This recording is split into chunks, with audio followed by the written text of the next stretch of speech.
আমরা আতঙ্কের মধ্যে আছি, যেভাবে স্পিডে চালায় এরা ব্রেক ধরার আগেই দেখা যায় রিক্সাটা উল্টিয়া পড়ে যায়।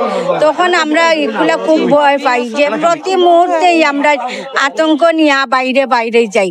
আমরা চাই অটো রিক্সা বন্ধ হোক এবং সুন্দর পরিবেশ একটা সৃষ্টি হোক, শান্তশিষ্ট সিলেট শহর হোক, আমরা নিরাপত্তায় যেভাবে চলাফেরা করতে পারি এটাই আমরা দাবি।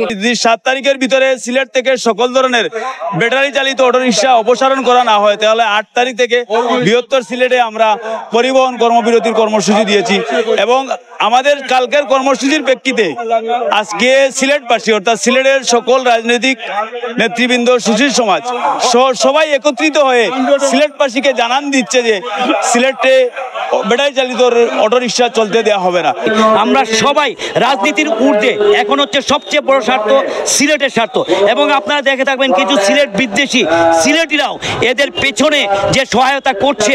গতদিন একটা বক্তব্য দেখেছেন, উনি বলেছেন যে উনি নাকি ওনাদের পাশে আছেন। এটা কিন্তু বিএনপির কথা নয়, এটা কিন্তু সিলেট জেলা বিএনপির কথা নয়।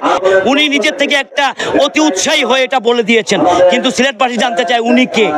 তো আমরা সিলেটের স্বার্থে কখনো এখানে দল থাকবে না, এখানে দলমতের ঊর্ধ্বে উঠে আমরা এই শহরকে পরিষ্কার পরিচ্ছন্ন করে দেখাবো। আপনারা দেখেছেন এখন পর্যন্ত সামাজিক সংগঠন আমরা যারা করি, তারা যতগুলো আন্দোলন করেছি প্রত্যেকটাতে ইনশাল্লাহ আমরা সফলতা নিয়ে এসেছি। এটাতে আমরা আমাদের ভবিষ্যৎ প্রজন্মকে আমরা এই সুন্দর শহর, পরিচ্ছন্ন শহর উপহার দিতে চাই। এটাতে আমরা কোনো ছাড় দেব না, এটা আমাদের প্রতিজ্ঞা। আপনারা জানেন বিগত দিনে টমটম চালক নামে কিছু সন্ত্রাসী আমাদের সিলেট সিটি কর্পোরেশনের উপর হামলা করেছে, অটোরিক্সা আপনারা দেখেছেন। কিন্তু এটা অনেক ন্যাক্কারজনক।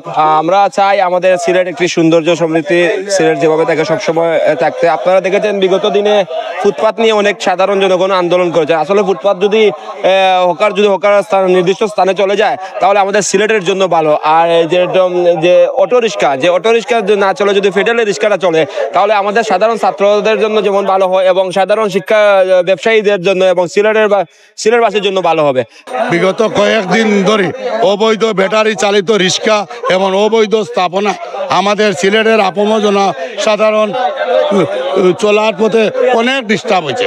ও কারণে আইনি প্রক্রিয়ায় প্রশাসন ব্যাটারি চালিত রিক্সারে ধরতেছে, ডাম্পিং করতেছে।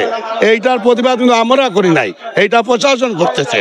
এই আলোকে তারা বিভিন্ন জায়গায় কিছু কুচক্র মহলের ইন্ধনে আমাদের গাড়িগুলো ভাঙচুর করেছে।